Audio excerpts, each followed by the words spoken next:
What's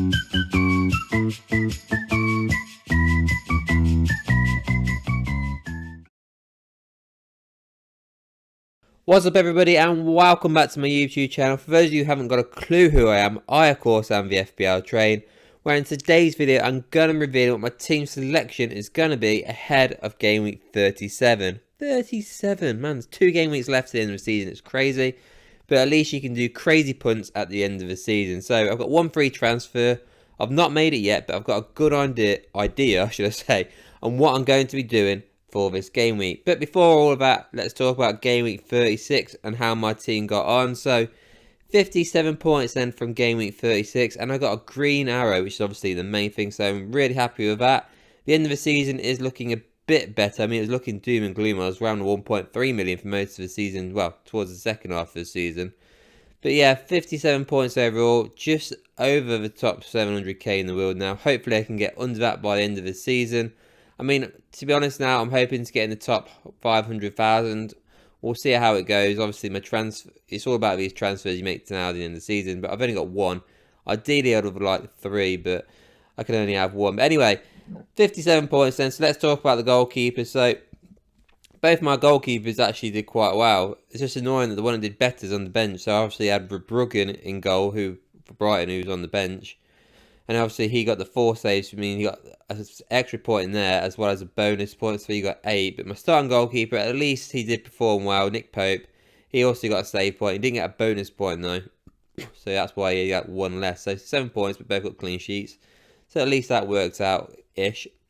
My back 3 then, I mean, a bit frustrating really. So Konza, obviously I missed out on his points, because obviously Kieran Trippier didn't actually play, which is also frustrating because obviously he could have had a clean sheet. But yeah, I missed out on 5 points from Konza, because Colwill was my first transfer, well, my first bench player for defence coming in, and he got a yellow card and obviously conceded 2 goals, which was really annoying. So yes, I got 57 points, but realistically, if I picked the right players, I could have had, well, I could have had more than 62, but you know what I'm saying there. So yeah, nothing from Colwill. I got 9 points though from Ruben Diaz. Happy with that. He got 3 bonus points, which was quite unhappy with, to be fair. I didn't see that one coming, so take that. And I got 1 measly point from Milenkovic. I mean, Forest are literally losing their heads, aren't they, towards right at the end of the season, which is not good. My midfield then, I mean, what can I say? I mean, Rodgers was on my bench, so he got 6 points. So I missed out on 3 points technically there, you could say, if you look at my 5-man midfield. But yeah, I lost out, let's say, 6 points. He got an assist in that game against Bournemouth. I didn't think they would win it. I thought it'd be a draw, but you know what?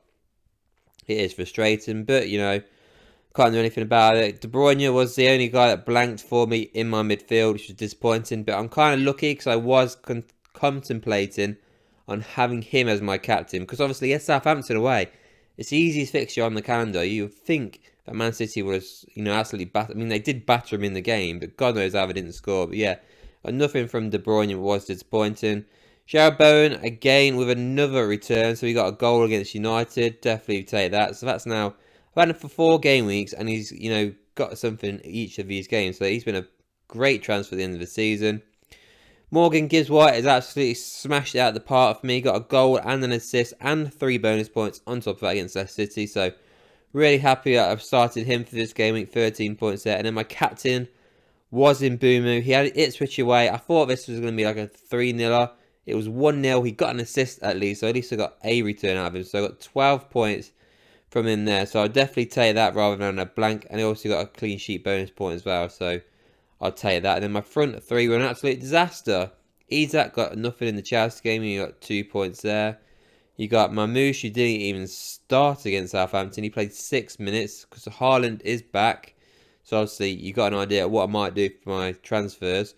And then Weezer, I mean, I expected him to get a goal. He didn't. And he also got a yellow card. So he got 1 point overall. So strikers were a bit crap, to be honest, for this game week. But overall, look, I've got a green arrow. And that's what it's all about.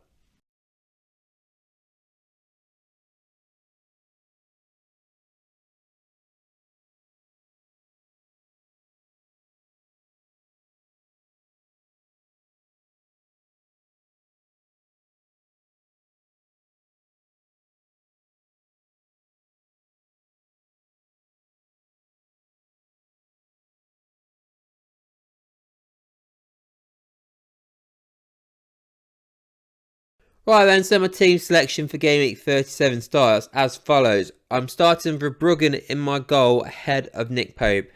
Originally, just as I was doing this video, I actually had Nick Pope in, and as I was talking myself out of having Nick Pope in goal. So, I'll tell you why that is. So, Nick Pope's got Arsenal away. It's a massive fixture for both Newcastle and Arsenal.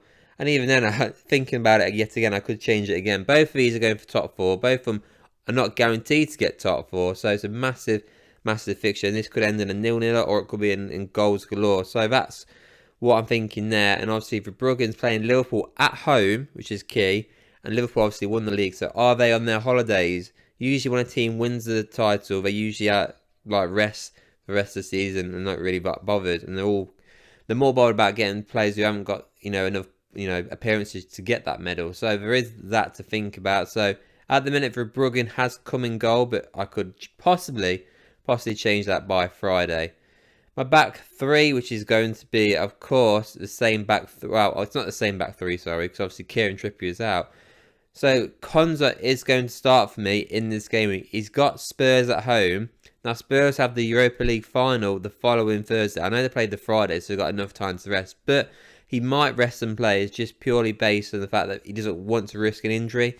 So Konza's going to start ahead of Colwell, who's got Man United as well, who again, they could do the exact same thing because obviously they're in the same final. So that's something to think about. So I'm going to, at this moment in time, Konza's going to be starting at the back for me, along with obviously Ruben Diaz, who's got Bournemouth at home, and Milivenkovic, who really needs a clean sheet, or I'll take a goal sooner rather than later. But he's got a tough fixture on paper, I guess, because it's away from home. But you expect Forest to beat West Ham, where West Ham are so far this season.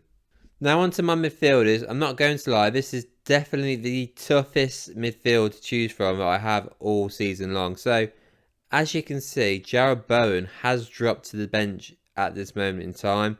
I might change that. I might start him by Friday. But at the moment, I'm really finding it tricky because I kind of want 3 strikers, but I might drop it down to 2. But you'll understand why as I reveal my strikers a bit later. But at the moment, Bowen is on the bench. The reason why I've put him on the bench is because out of the 5 midfielders, he's the only one who has nothing left to play for. So that is why Bowen is on the bench.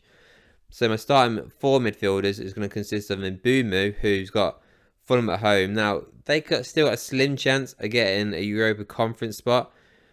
And obviously, that is the reason why he started him. Also, the fact is, he has been absolutely unreal this season, hasn't he? So he's got 18 goals, 9 assists. I can't really afford to drop him for a game week. He's at home, so that's another reason why I'm going to start him.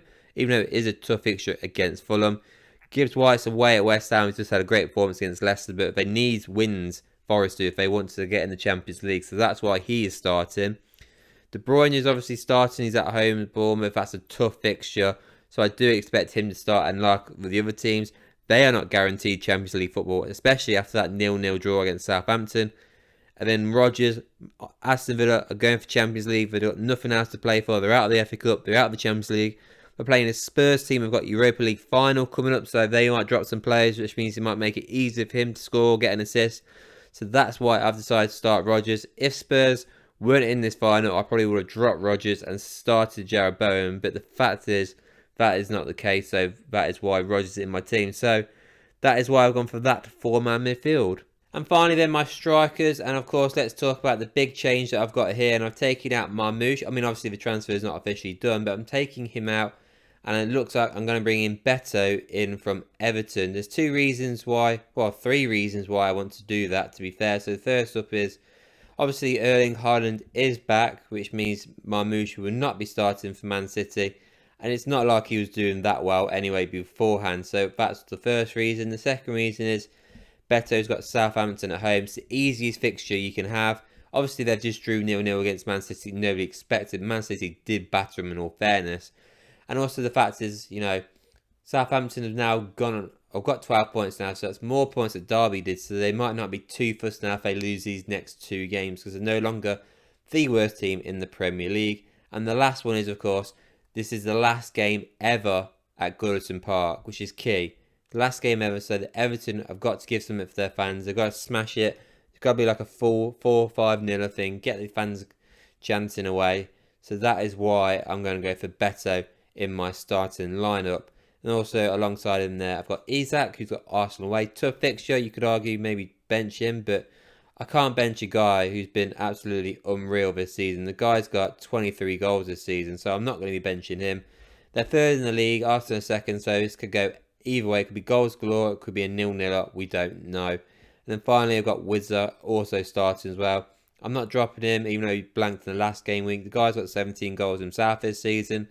Fulham at home is a tough fixture, but the fact that it is at home is the reason why he is starting for me in this game week. So that is how my team is looking like it's going to look for game week 37. You could argue, why don't I take out Trippier instead? Because obviously he might not be playing for this game week. But the fact is, I'd rather have a strike. Well, I could take a hit, but if I'm going to take any hits, to be fair, it's going to be in the final game week of the season. I might just go all out there. But yeah, that is how my team is going to look then for game week 37 from, well, as it stands anyway. Let me know what you think of this team. Let me know what you guys are doing for game week 37. What random transfers are you thinking about doing for this game week? Let me know in the comments. And before I go as well, please do not forget to like this video, hit subscribe, and I'll see you all on the next one.